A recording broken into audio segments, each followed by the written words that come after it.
Good morning, and it probably goes without saying I speak for myself, not to be confused with any official statement.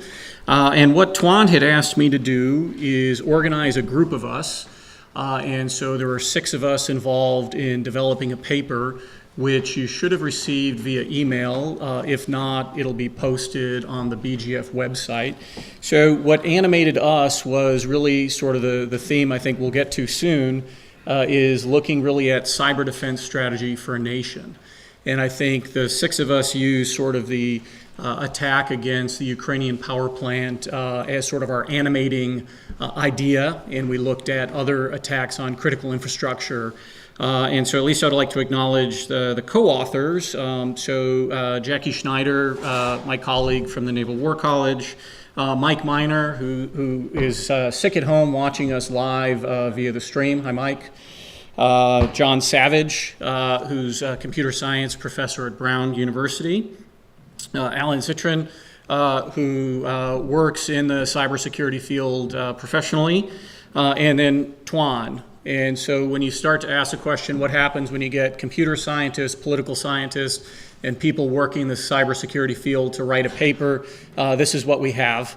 But I would like to start really a quote that I often like to start talks with. And so some of my students are here, so I'm glad that you came. So you've seen this before. But it came from the former NSA director, Mike Hayden. And so he described, quote, "Rarely has something been so important and so talked about with less clarity and less apparent understanding than cybersecurity. I have sat in very small group meetings in Washington, unable, along with my colleagues, to decide on a course of action because we lacked a clear picture of the long-term legal and policy implications of any decision we might make." So I applaud Governor Dukakis and Tuan for convening us regularly for the last several years to think about these issues, because I think days like this help us try to think more coherently about these problems. Before I get into sort of the principles that we developed to look at the nation state level, I thought first I would highlight some structural challenges, and very much informed by, I work on U.S. national security issues, so this is probably more endemic to U.S., but the more I engage internationally on these topics, there's some similarities, but some structural challenges in terms of thinking about why understanding cybersecurity is so difficult.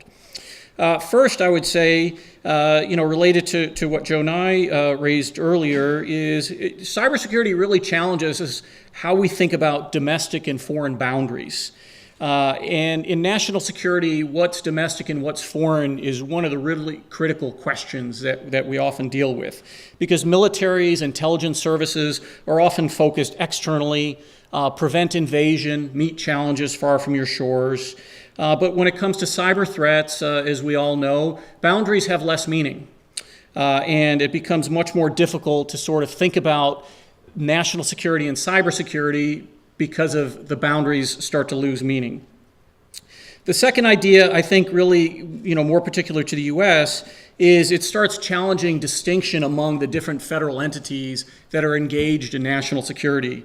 So, for example, in the U.S., we like to clarify roles and missions, and what Nosley presented in terms of that executive order, really trying to help us think systematically about who in the federal government is responsible for cybersecurity, and there's ongoing efforts to do that. But we seldom think about the impact of organizational interests and the impact of different statutory authorities where law guides these entities. So that the easy examples I would highlight is the tension between, say, intelligence agencies and cyber commands. Former Secretary of Defense Ash Carter, who's now the co-chair of the Belfer Center, has a wonderful piece up on the Belfer website from October, really talking about the fight against ISIS. And there's a few paragraphs on the cyber dimension that he highlights in terms of he thought as Secretary of Defense giving a simple order, go attack ISIS in cyberspace, would result in some success. But he very much highlighted that the different organizational missions conflicted. So for example, Cybercom might be able to go attack networks, but then the intelligence communities would regret the loss of the collection. And so you had an internal tension between the intelligence agencies and Cyber Command. Likewise, the Department of State was concerned if you start conducting attack has specific meaning in international law, and that would require notifications to our Congress first. And then secondly, if your attack is traveling across networks through other countries, clearance should be requested. And so I urge you to look at Ash Carter's piece from early October on ISIS to sort of describe a little bit more of these things. And then you could also look at, again, a tension between the private sector wants to give us higher levels of encryption, so we're all safer, but yet intelligence agencies really, I think I would go back to the early 90s when we first started this discussion on encryption, want to hold back higher levels of encryption because they need that to improve collection, improve transparency. Another challenge I would highlight that I don't think has been talked about too deeply, which I think is essential, so glad to see a number of people from the private sector here, is cybersecurity really challenges our understanding about what's public and what's private for defense. So sovereignty, as we all know, belongs to governments, but cyberspace is created, owned, and monitored primarily by private companies, publicly traded companies. The operating systems, the hardware, telecom lines, they're corporate, not government. And often these companies are global, not national. And so what we're starting to see in this space when it comes to norm development, it's not only governments and UN bodies, but we see Microsoft, for example, promoting international norms. We see Facebook attempting to counter misinformation. We see Twitter attempting to conduct sort of counterterrorism on its feeds.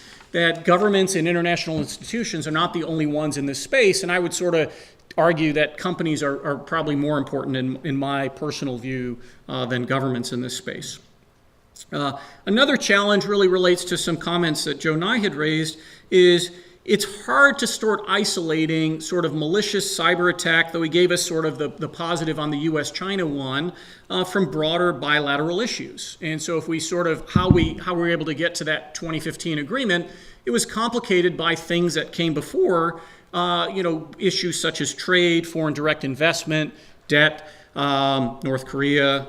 At the time it was climate change was important, as well as disputes in the South China Sea, East China Sea.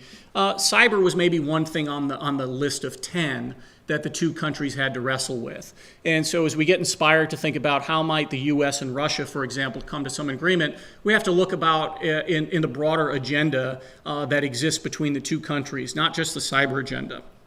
And then finally, I would say challenges, as we think about the international system. Again, Joe Nye, I was thinking as you were talking, as often was said about Plato in philosophy, all of philosophy since Plato is but a footnote to Plato. I'm starting to think almost everything that we've been talking about international affairs and cybersecurity is but a footnote to you. So thank you for being a thought leader in this space. But as we start thinking about privacy and access in the US, we think privacy is extremely important. Internet access is extremely important. I know my kids think access is a basic human right.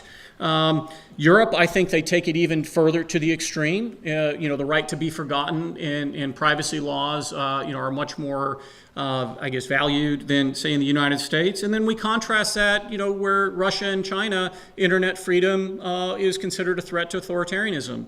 So this complicates sort of the efforts, that Joe was highlighting in terms of trying to get to some cyber norms and some cyber agreements. Countries simply have different approaches. And then you see global companies sort of caught in between the two spaces that, for Google to operate in China, for example, they have to give up some of the values that they hold dearly when they operate in the United States. So with this broad context in mind, we're proposing some principles that would guide, and the paper really fleshes it out, so I won't dwell too deeply here. And then when we get to the Q&A, I'm going to, direct all the hard questions to Jackie and John, because they were, I think, principally driving some of these important ideas. So the first principle, I would say, is characterize the threshold for action. If states understand when actors view cyber attacks as national security incidents, then they can create more tailored deterrent strategies. At the same time, understanding adversaries' thresholds for actions allows states to combat threats with counter cyber operations that avoid escalation. The second principle, which was more contentions with us, so I hope we talk about this one. So it's hard to get 6 people to agree. I think we found language we all agreed to. But this next one was a harder one, and I think countries are wrestling with this, is resolve hackback authority. Our compromise language was governments attempt to control subversive cyber behavior within their borders with prohibitions against hacking. But there's strong incentives, both technical and economic, for companies to pursue some level of hackback against cyber attacks. But to avoid escalation and misinterpretation, we think governments should retain the monopoly on legitimate use of force. And both kinetic and cyber, and prevent companies from conducting unilateral actions. But that's something I think we can talk more about.